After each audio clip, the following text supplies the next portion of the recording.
इस्तीफा देना पड़ा। मुंडे बीड जिले के परली से अजीत पवार की एनसीपी के विधायक हैं। कल तक धनंजय मुंडे के इस्तीफे की मांग विपक्ष कर रहा था, लेकिन सरकार इस पर चुप थी। मगर अब बीड सरपंच हत्या केस में मुंडे जो है उन पर यह केस भारी पड़ गया और 2019 में आप जानते हैं कि पहली बार विधायक बने थे धनंजय मुंडे और उनके इस्तीफे के बाद अब बीड और परली की राजनीति बदलने की चर्चा है। आपको बता दें कि 2019 में वो अपनी चचेरी बहन पंकजा मुंडे को हराकर जीते थे। पंकजा बीजेपी में हैं और धनंजय एनसीपी में हैं। हालांकि पंकजा मुंडे बीच बीच में जो बातें करती हैं वो आप लोग जानते हैं, वो चाहती हैं कि अपनी अलग से पार्टी बना लें। खैर, यहां पंकजा की बात नहीं, बात धनंजय मुंडे की कर रहे हैं जो एनसीपी शरद पवार नहीं बल्कि अजीत पवार गुट में हैं। अब बीड पर क्या बीजेपी का दबदबा होगा या अजीत पवार अपने इस गढ़ को बचा पाएंगे, ये देखना होगा। वैसे इस मामले में बीजेपी और एनसीपी दोनों घाटे में दिख रहे हैं, क्योंकि इससे जनता के बीच सरकार की स्वच्छ छवि पर सवाल खड़े हो रहे हैं। हालांकि धनंजय मुंडे अपने इस्तीफे के लिए स्वास्थ्य कारणों का हवाला दे रहे हैं और एनसीपी नेता धनंजय मुंडे ने ट्वीट किया है और ट्वीट में उन्होंने कहा है कि मेरी पहले दिन से ही दृढ़ मांग रही है कि बीड जिले के मासाजोग में संतोष देशमुख की नृशंस हत्या के आरोपियों को कड़ी से कड़ी सजा मिलनी चाहिए। कल जो तस्वीरें सामने आईं उन्हें देखकर मेरा दिल बहुत दुखी हुआ। इस मामले की जांच पूरी हो चुकी है और कोर्ट में चार्जशीट दाखिल हो चुकी है। साथ ही न्यायिक जांच का भी प्रस्ताव रखा गया है। पिछले कुछ दिनों से मेरी तबीयत ठीक नहीं चल रही है। इसे देखते हुए डॉक्टरों ने मुझे अगले कुछ दिनों तक इलाज कराने की सलाह दी है। इसीलिए चिकित्सा कारणों से भी मैंने कैबिनेट में अपने मंत्री पद से इस्तीफा मुख्यमंत्री को सौंप दिया है। तो यानी धनंजय मुंडे को इस्तीफा देने के लिए एक बहाना चाहिए था और उस बहाना को इन्होंने बीमारी एक बहाना बनाकर यहां पर कि इन्हें अभी इस्तीफा क्यों देना पड़ रहा है ये लिख रहे हैं, बता रहे हैं।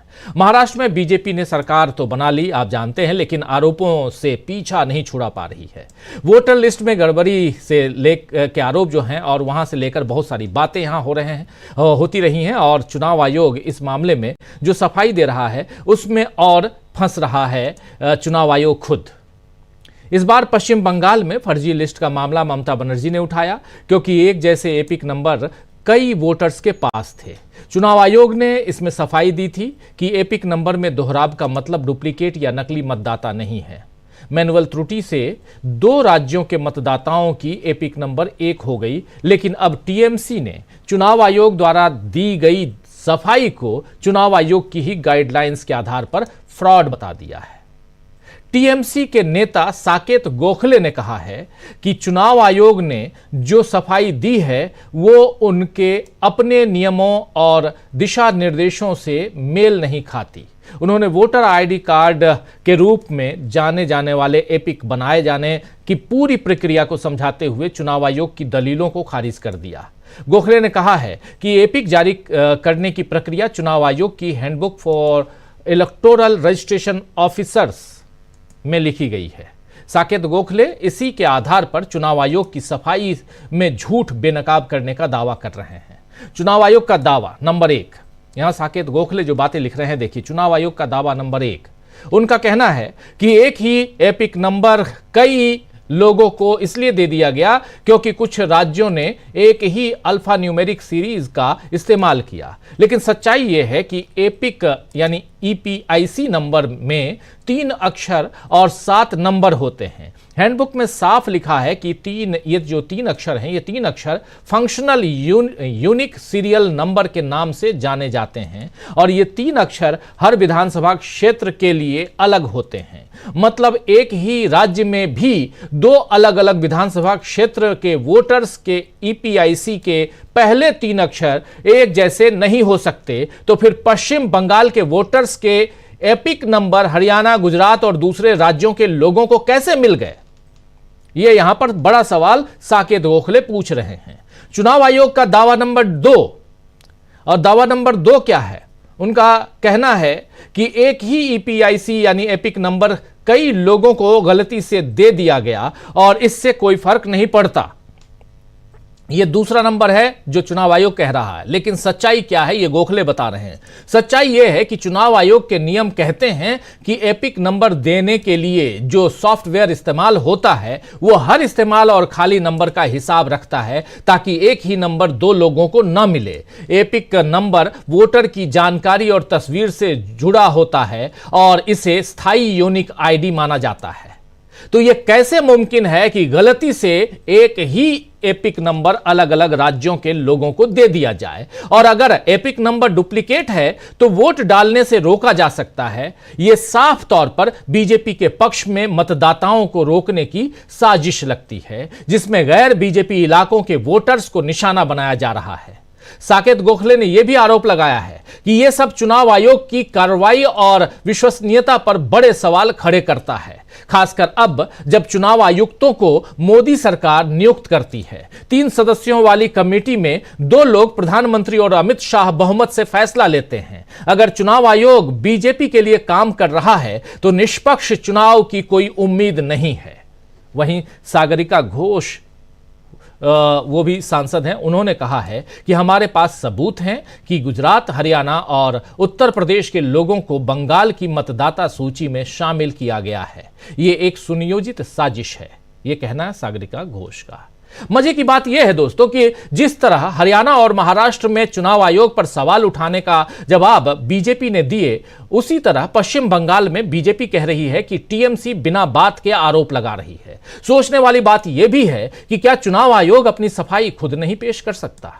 जिस तरह उसने पहले सफाई दी उसी तरह अब भी वो आरोपों पर जवाब दे सकता है। लेकिन जिस तरह बीजेपी चुनाव आयोग का बचाव करने आती है उससे पूरी दाल काली दिखने लगती है। पश्चिम बंगाल में तो अगले साल चुनाव हैं और अभी से विपक्ष सतर्क हो गया है। वहीं बिहार में कुछ महीनों में चुनाव हैं और इस बार तेजस्वी यादव का डर बीजेपी पर साफ दिखाई दे रहा है। आज तेजस्वी यादव ने विधानसभा में इस बात के मजे भी लिए, जिसमें उप मुख्यमंत्री सम्राट चौधरी कुछ नहीं बोल पाए और नीतीश कुमार तो तेजस्वी के सामने आए ही नहीं।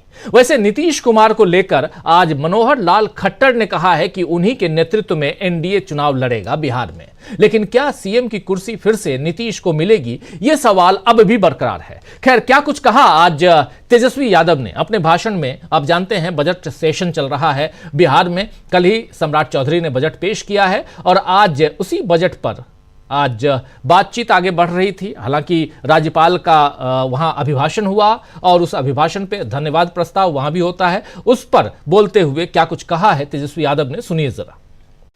अब सम्राट चौधरी जी आ गए हैं। अभी कुछ दिन पहले हमने अध्यक्ष महोदय एक वीडियो देखा था जिसमें सम्राट चौधरी जी ने कहा कि तेजस्वी पर मत बोलो, लालू जी पर अटैक करो। ये तो हम ही लोग के पार्टी में थे। पहली बार हमारे पिता लालू जी ने ही इनको मंत्री बनाया था, बवाल मचा था। उसके बाद कितना ही पार्टी बदल लिए, कोई ठीक नहीं। ये तो 5 साल पूरा नहीं है, भाजपैया है। असली आरएसएस भाजपैया तो है नहीं। कल गले लगे मुख्यमंत्री जी, बड़ा अच्छा लगा। लेकिन हमको लगा कि एक और उप मुख्यमंत्री नहीं है विजय सिन्हा जी, उनका खून जलाने के लिए लोग गले लग रहे हैं। व्याकुल मत होइए, जब वो स्पीकर थे तो बोलते थे, और मुख्यमंत्री जी अब थे तब स्पीकर पद पे विजय सिन्हा थे तो क्या नोकझोंक होती थी, वो हम सब लोगों ने देखा है। तो महोदय, कत्ल तो नहीं बदला, कत्ल की अदा बदली। कत्ल तो नहीं बदला, कत्ल की अदा बदली। तीर की जगह कातिल साज उठाए बैठा है। कत्ल तो नहीं बदला, कत्ल की अदा बदली। तो बीजेपी के लिए एक तरफ बिहार में सरकार बनाने की चिंता है और दूसरी तरफ महाराष्ट्र में सरकार बचाने की, और इन सबसे बढ़कर बीजेपी के सामने साख का सवाल भी है जो दिन पर दिन गिरती जा रही है। मोदी जी शेरों को देखने, उनकी तस्वीरें उतारने और शावकों को दूध पिलाकर खुश नजर आए, लेकिन लोगों ने उनकी तुलना शिकारी शंभू से की। अब देखना होगा कि क्या आने वाले चुनाव उनकी खुशी बरकरार रखते हैं या नहीं। शेर और शेयर बाजार की खूब बातें हो रही हैं, शिकारी शंभू की भी बात हो रही है। नरेंद्र मोदी दूध पिला रहे हैं शावकों को। देश आखिर कैसे चलेगा, साख कैसे बचाएंगे नरेंद्र मोदी? और इन सब के बीच सबसे बड़ा सवाल, साख बचाने का सवाल, चुनाव आयोग के ऊपर है, जिनकी पोल खोल रहे थे साकेत गोखले। आपने अभी देख लिया कि कैसे उनकी चुनाव आयोग की एक एक बातों का सच्चाई सामने रखते हुए पोल खोल रहे हैं टीएमसी नेता साकेत गोखले। चलिए इन सब पे चर्चा करेंगे। हमारे साथ कुछ वरिष्ठ साथी जुड़े हुए हैं, पहले उन सबसे आपका परिचय करवाता हूं और आगे बढ़ते हैं। बहुत इंपॉर्टेंट